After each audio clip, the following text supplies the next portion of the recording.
drug-related violence. Through the partnership we have with our state and federal prosecutors, we will ensure that these criminals are no longer able to inflict fear and violence on our streets, in our neighborhoods, and the community we share. I am deeply committed to doing everything possible to reduce and eliminate violent crime. And I believe this new centralized and proactive approach will curb gun violence and save lives. Reducing gun violence is a responsibility that we all share, and members of our community can be involved in the solution. Being a responsible gun owner means storing your firearm in a safe location. No, storing your firearm in an unlocked vehicle is not a safe location. Last year, 290 firearms were stolen in vehicles, unlocked vehicles in Hillsborough County. This year to date, there have been 170 guns stolen.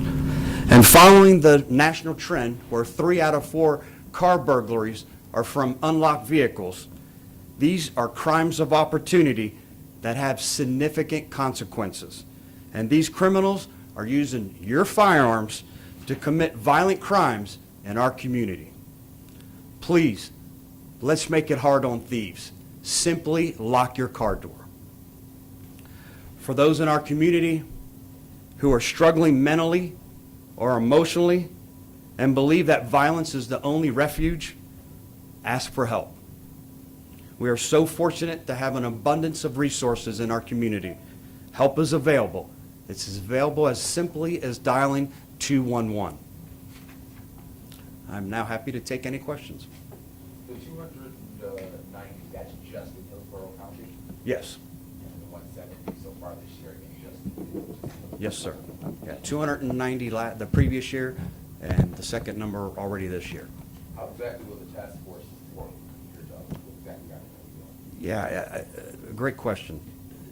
We wanted to curb gun violence and put those violent offenders behind bars where they belong. This centralized unit, their sole focus will be pooling resources, working with our federal and state partners to identify these individuals, increase the probability of these crimes being solved, bringing justice to these victims, and again, getting these violent offenders off the streets where they can't victimize this community any longer. What technology, if any, are you all using to trace those illegal guns or those crime guns? A lot of different technologies. I'm looking at the room to see what I'm allowed to answer or not answer. But NIBR's technology, a lot of the latest techniques that we'll use to identify these firearms that are being used in crime after crime after crime by the same individual or some individuals who share those firearms. And I think that will help us identify these individuals who share this common link and help us put those individuals responsible, again, for victimizing this community violently behind bars. How much will this task force rely on local people who know who did it, coming forward and communicating with police officers? Big component of what this new squad will do is establish these relationships with individuals within our community, gain that trust, and hopefully be able to solve more crime because of the relationships that they're able to establish. Again, because their sole focus is not on various other crimes that they're responsible for investigating, but solely on these shootings. Why do you think these numbers this year are so much higher than previous years? I wish I knew. I'd be the most popular person in the country if I knew, because it's a nationwide trend that we're seeing across the nation. I don't know if it has something to do with the pandemic and we forgot how to socialize with other individuals or conflict resolution. I don't know if we just become a more violent society. I don't know what it is. But I know that I'm committed to doing everything within our power to make sure that we're reducing gun violence and violent crimes in our community. Since GRID is focusing in on those non-fatal street-level crimes, can you explain to us? Shootings, not crimes. They'll be focusing on the street level shootings, those non-fatal shootings. Can you speak to the space that you saw, that your office saw, that you're hoping this team will kind of occupy? Why did it? I'm sorry, I don't understand the question. So, obviously, you and your team saw a need for this team to form. Can you speak to what that was, and why non-fatal instead of, a deadly shooting? Yeah, watching the numbers increase, knew that we needed to be more proactive, and this centralized unit that they're so focused on priority as solving these crimes will certainly increase our abilities to solve these crimes. And that was the main focus, bringing justice to these victims, but equally as important, getting these violent offenders off the street, because if you look at the 9 cases that they've already worked and 6 that they solved, you look at the criminal histories of these individuals, they're violent offenders that continue to victimize our community. So I'm extremely proud of this new unit to see the success that they've already had as they hit the ground running, knowing that these violent offenders are going to be removed from our streets. They're going to, that ability to victimize our community is being taken from them. The same way that they've stolen so much from the victims in our community. Do you Those know stolen if, guns, the numbers, do you know how many of those were used in any of these non-violent or non-fatal shootings? Can you give a roundabout number? I do not know that. Certainly believe that there's a common thread there, but to give you an exact number, I don't know that. I apologize. do you know if this increase in nonviolent shootings has any correlation with an increase in gun ownership in this area? Is that something? No, that would be irresponsible for me to make some type of comment that if there's more gun ownership, it attributes to more violent crime.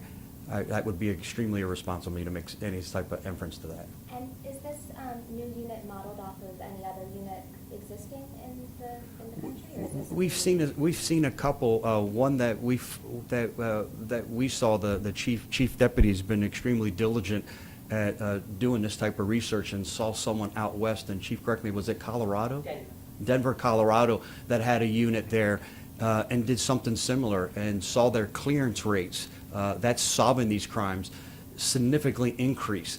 And again, I think that's the great thing about law enforcement is this gets published, and they share things that are working, they share things that don't work, and garnish these ideas and see how they'll work here. And again, extremely successful already. I'm extremely content. Sure. Obviously, all of us here, we noticed this uptrend because we're showing up to those shootings along with your detectives. Was there a moment for you, before you even saw the numbers coming in, that you go, something's off this year, what's going on with this? Or did you hear from members of the community that made you start thinking, let's start putting this team together? No, I think it was a combination of a lot of things. You know, we meet every week and examine the numbers, and are always, the executive staff, chief deputy, and myself are always wondering, what can we do? What can we do, whatever the crime trend that we may identify as we review these weekly statistics, and knew that we had to do more. Saw a lot of it. Saw our homicides significantly increasing, looking to see where we could mitigate those numbers. And same thing with the non-fatal shootings. I think there's a lot that goes into it, and a lot of it is just creating that think tank and being proactive, the knowing that just because we have an increased number of population and inherently, historically, you're going to see crime go up, we're not just going to sit idly and by and say, oh, well, we can attribute this to an increased population. No, just the opposite. Extremely proud that over the last 3 years, crime has been reduced 10.2, 10.8, and 19%. And so when you see the increase in violent crimes, when crime's down overall and you see a category like violent crimes go up, the red flags and alarms are going off, knowing that we needed to do more. And again, extremely proud of this administration and what we're doing to be proactive, to take this centralized approach. And I think it's going to make a big difference. We're going to curb gun violence, and we're going to save lives. Last question? Aside from anonymously reporting crime to the people at home, what would you say to them if they know about an illegally owned gun, or if they have one that they want to get rid of? I know you guys do gun buybacks, et cetera. What can people at home be doing to help with this effort? Get involved. I've said this before. Violence isn't going to stop until we decide as a community that we've had enough, that enough is enough. We'll do our job, but as a community, we need them to get more involved and say that we're not going to tolerate violence in our community. Now, what does that mean? That means getting involved. That means if you see something, say something. If you know something, pass it along anonymously. Crime Stoppers, it doesn't make a difference. Tell someone else. But don't sit back and sit idle, because you may be the next victim. Thank you, Sheriff. Thank you, everyone. Have a wonderful day. Safe day.